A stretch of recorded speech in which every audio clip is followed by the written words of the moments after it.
Today I want to talk to you guys about supplemental lighting. This is a question that has been asked for a while, so here I am making a video about it. Thank you guys for asking me great questions and giving me ideas on how I can continue to make content. So, supplemental lighting. So I'm going to talk about 3 different types of lighting. I've got them all set up right now, and there's different ways that I've gone about doing this in the past. So first, let me talk about what I've done in the past. I've got these fluorescents up here, and if any of you have read my book, these are the same lights. They're called T8s or T5s, just basic fluorescent lighting that I've used to grow microgreens for years. I started growing microgreens in a basement in a house that I was renting. Then I grew them in a garage that I rented, and then I grew them once in my kitchen. So I've done microgreens all over the place, and I've done them with this supplemental lighting. So during the times that I didn't have like a sufficient greenhouse to grow crops in during the winter, I would do them with these lights indoors on shelving units like this. This one was in a garage, a 400 square foot garage that I used to rent.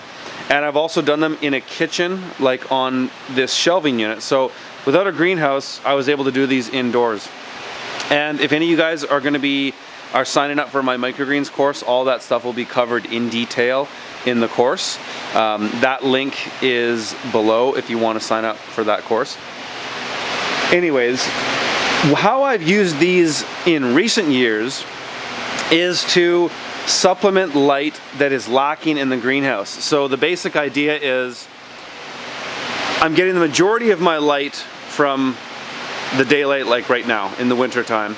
Here in the Okanagan Valley in British Columbia, it is super cloudy during the winter, so we don't get a lot of direct sunlight.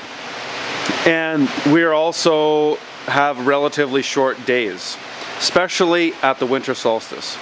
So what we've done over the last couple of years is we've run these lights, and they have to be close to the crop. Fluorescent lights have to be like 6 inches off the top of the crop. So these ones are here because we used to we took our shelf out here. We've had to bring more light to the back. So they're just still there. But basically what we would do is we would have these on a timer, much like this. Let me just show you, and I'll explain this other light in a minute. But this here is just a basic analog timer. And so what you do is you set it for the shoulders of the day. So we have our light for the most of the day, but what happens is the fluorescent light would kick on at, say, 6 a.m. So say you want to set it up so you're running 16 hours of daylight. Maybe you'd have them turn on at 4 a.m. and then they would turn off whenever you start to get light, and it would change throughout the winter. So then maybe they'll turn off at 8 a.m. You'll have natural light until about 3 p.m. Then they'll kick on again at 3 p.m. and then go till, say, 8 p.m. or something like that. However you wanted to do it to give yourself a 16-hour light cycle.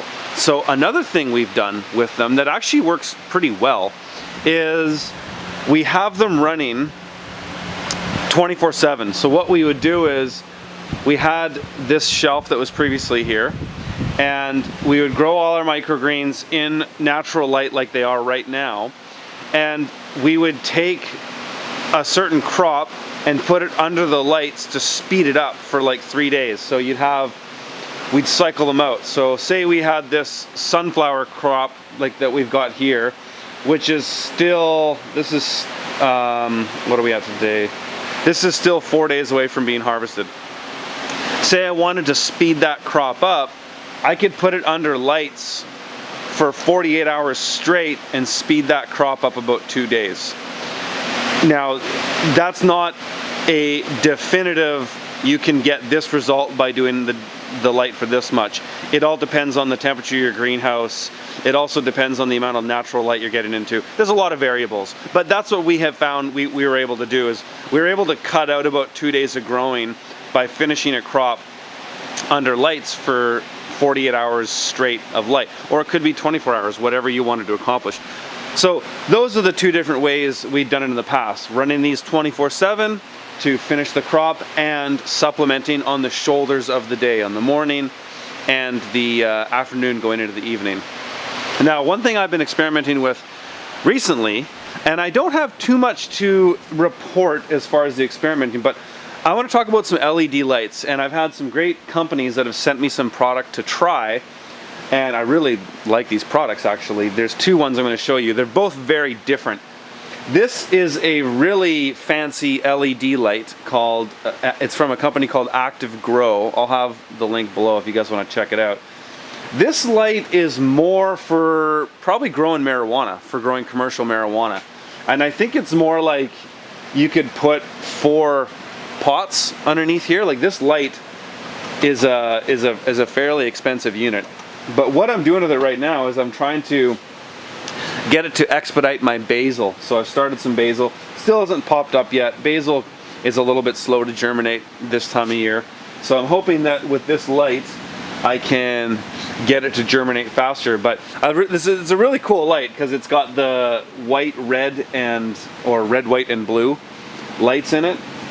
And I can't really explain much of the science behind LEDs. I just know that they're incredibly efficient and they are effective lights for growing. So I'll keep you posted on it, but that's this Active Grow light. Super cool. It's a really cool product. It's got really nice casing. Some of the specs on it here, it's a 300 watt light. So to have a 300 watt light that's not LED would consume a lot of power. This is a super efficient light, and it's cool. It doesn't really feel hot either. That's the neat thing about LEDs. Like, any kind of growing light that you were using to put out this much light, you'd feel a lot of heat in it. And there could be benefit to that as well, but that's this one. So this one's basically doing that exact same thing with the shoulders of the day. So this light is coming on at 5 a.m. and it's turning off at 8 a.m. and then it kicks on again at 3 p.m. and then runs till 8 p.m. So I'm trying to give these more light so that they can grow faster, basically. And then I've got this light over here that I'm experimenting with. Right now I'm just using it to grow my lemongrass. So I've moved some stuff around in my greenhouse. Right now this is like my whole tropical and citrus section. I've got some new citrus plants that were sent to me that I'm trying out, and I'm just putting this light on this lemongrass. So this light's really cool. It's called the Aspect. It's more for like growing indoor, say, plants in your house, and that's what I'm using it for. So it's an LED. It's really powerful actually, and it's a 40 watt light. And I'm putting it on my lemongrass. Same thing, I've got a timer. These timers are cheap. They're like 10 to 15 bucks. And then I've just got it set to come on early in the morning, stop, and then come back on later in the day. I've turned it on right now just to show you the light. So I'm hoping that that's going to spruce up my lemongrass. So those right there are a few different ways that we use supplemental lighting, or ways that I've used it in the past. And you know, it would be totally possible to set this greenhouse up with supplemental lighting. I'm thinking something like this Active Grow, or some kind of bigger lamp lights that you could use to hang down here on our tables. We could do a lot more supplemental lighting that way if we wanted to. You know, we haven't really felt that it's been totally needed.